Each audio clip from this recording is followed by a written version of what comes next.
Ethiopia में वंदे मातरम से मोदी का स्वागत। भारत में जिन्हें शर्म आती है वो नहीं देख पाएंगे तस्वीरें।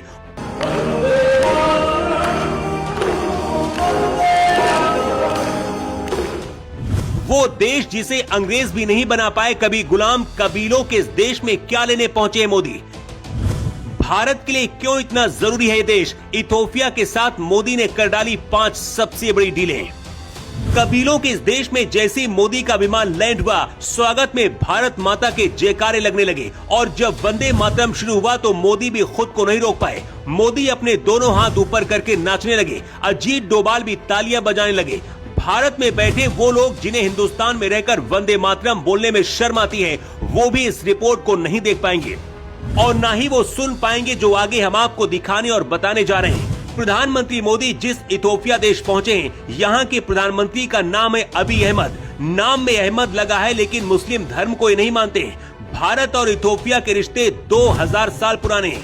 कबीलों के इस देश से मोदी क्या लेकर आ रहे हैं और कौन सी 5 सबसे बड़ी डील की हैं, उसके बारे में जान लीजिए।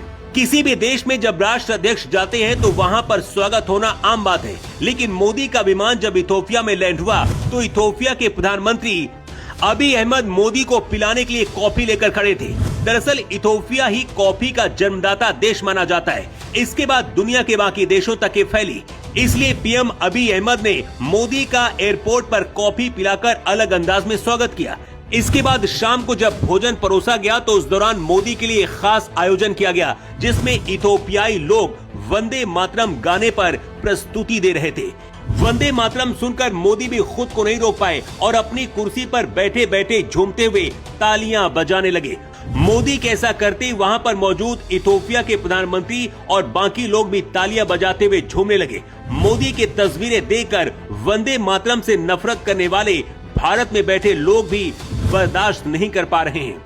इसी शीतकालीन सत्र में भारत में रहने के बाद भी ओवैसी ने कहा था कि हम भारत माता की जय नहीं बोलेंगे। कांग्रेस और सपा भी इसका समर्थन करती हैं। भारत के लिए सबसे ज्यादा सम्मान की बात क्या हो सकती है कि दूसरे देश में वंदे मातरम गाया जा रहा है, लेकिन भारत में रहकर भारत का खाने वाले लोग भी जुबान से शब्द नहीं निकालते हैं। ऐसा क्यों? इसका जवाब देने की जरूरत नहीं है। इथोपिया के पीएम अबी अहमद अली ने मोदी को देश का सर्वोच्च सम्मान भी दिया है। द ग्रेट ऑनर निशान ऑफ इथोपिया पाने वाले मोदी पहले ग्लोबल लीडर बने। ये भारत के लिए गर्व की बात है। लेकिन अब आपको बताते हैं कि पहली बार इथोपिया जाकर मोदी ने कौन सी 5 बड़ी डीलें कर डाली हैं, जिसकी चर्चा पूरी दुनिया में है। भारत ने इथोपियाई छात्रों के लिए स्कॉलरशिप की संख्या दोगुनी कर दी है। मोदी और इथोपिया के पीएम अबी अहमद ने व्यापार, खनन और खनिजों के साथ साथ ऊर्जा जैसे क्षेत्रों में सहमति बनाई है। भारत इथोपिया के विदेश मंत्रालय में डेटा सेंटर बनाएगा। इसके साथ ही इथोपिया को प्रशासनिक सहायता देने का भी पीएम मोदी ने वादा किया है। इथोपिया अफ्रीकी यूनियन का मेजबान है, इसलिए भी भारत के लिए बहुत खास है। इथियोपिया के लोगों को संबोधित करते हुए पीएम मोदी ने इथियोपिया को लैंड ऑफ लॉयंस बताया है। मोदी ने कहा कि इथियोपिया की तरह उनका होम स्टेट गुजरात भी शेरों का घर है, इसलिए उन्हें यहाँ घर जैसा माहौल मिल रहा है। इथोपिया कबीलों का देश कहा जाता है क्योंकि यहाँ 80 से ज्यादा कबीले हैं और कोरोना के दौरान बुरे वक्त में भारत ने इस देश की मदद की थी और 40 लाख से ज्यादा कोरोना के टीके भी यहाँ पर भेजे थे। इसलिए भी ये देश अब भारत को अपना बड़ा भाई मानता है। इथोपिया के प्रधानमंत्री अबी अहमद हैं। उनके नाम की वजह से कुछ लोग उन्हें मुस्लिम समझ लेते हैं। अबी अहमद के पिता मुस्लिम थे, लेकिन अबी अहमद ईसाई बन चुके हैं और आतंकवाद के खिलाफ भारत का साथ देते हैं। शायद यही वजह है कि जब मोदी इथोपिया पहुंचे तो मोदी का स्वागत वंदे मातरम में किया गया, जिसे लेकर इस वक्त भारत में बवाल मचा हुआ है।